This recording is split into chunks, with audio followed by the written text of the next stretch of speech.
And the third thing we need to know to manipulate logs is this rule. So that is that the log in base a of b to the power n is the same as n times log in base a of b. So again, I'm going to work through the proof. You don't need to know this.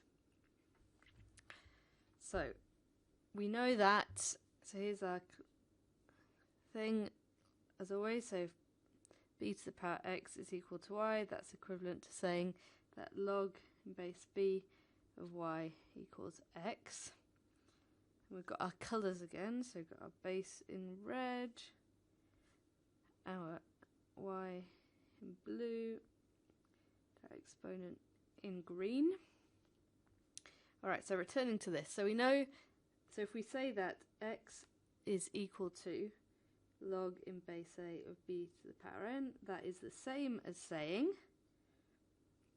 that a to the power x is equal to b to the power n. Okay, so here's our base, and this is the same as y in this equation.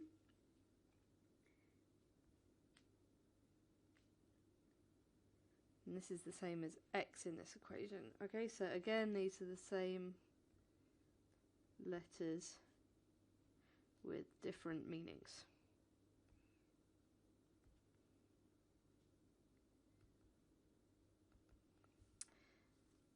Okay, so we can do that same conversion as before.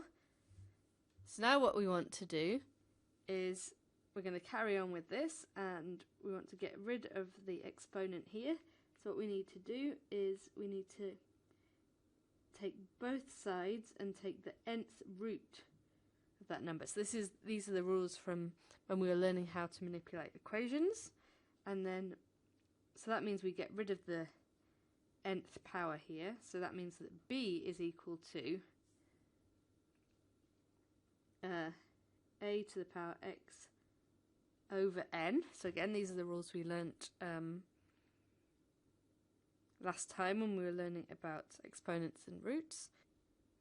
And now let's go back to this equation, so we can change it back into a logarithm again. So our base in this case is a, which is being raised to the power x over n, which is all equal to b, which is the same as our y here. So that means that this is equivalent as saying that x over n is equal to the logarithm in base a of b. Okay, so let's just go back. Oops. Do the colour coding. Okay, so we're just using that equation again. And now we're going to work on this. So if we know that log to the base a of b is equal to x over n, then we can multiply both sides of the equation by n, because that will get x on its own. And so n times log in base a of b is equal to x, which is what we see here. Okay, so that means that n times log a to b is equal to, we've decided at the beginning that x is equal to log base a of b to the power n. And that's it. Okay, so now let's do an example. So let's imagine we're going to say we're in log of base 10, and we want 100 squared. So if we follow this equation, that's the same as saying that this is equal to 2 times log of 100, which is the same as 2 over log of 10 to the power 2. So that means that the log of 10 to the power 2 is equal to 2. So that whole thing is equal to 4. Now let's do it the other way. So we could multiply this out already. So let's say log 10, or 100 times 100 So that's log in base 10 of 10,000, which is log in base 10 of 10 to the power 4. So log in base 10 of 10 to the power 4 is equal to 4.